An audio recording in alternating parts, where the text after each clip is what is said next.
नंदाच्या नवऱ्याचे निधन होऊन 3 महिने झाले होते.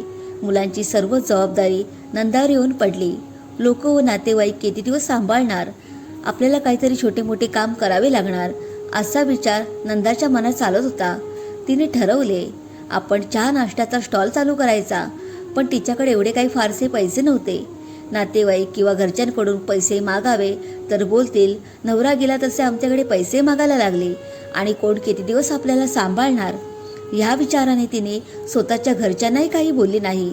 स्वतःचे मंगळसूत्र आणि छोटे मोठे दागिने विकून तिने मुलांची शाळेची फी भरली. उरलेल्या रकमेतून तिने रस्त्यावर चहा नाश्त्याचे स्टॉल लावले. सुरुवातीला तिला थोडेफार त्रास झाले. मुलांचे आवरून घरचे आवरून ती स्टॉल लावायची. एक दिवस महानगरपालिकेवाल्यांनी तिचा चहाचा स्टॉल उचलून घेऊन गेले. पण तिने माघार नाही घेतली. तिने पुन्हा चहा नाश्त्याचे स्टॉल उभे केले. काही 4-5 महिन्यातच नंदाची परिस्थिती सुधारली. तिचा चहा नाश्त्याच्या स्टॉलवर फार गर्दी होऊ लागली. मग तिने हळूहळू एक छोटे भाड्याने दुकान घेतले.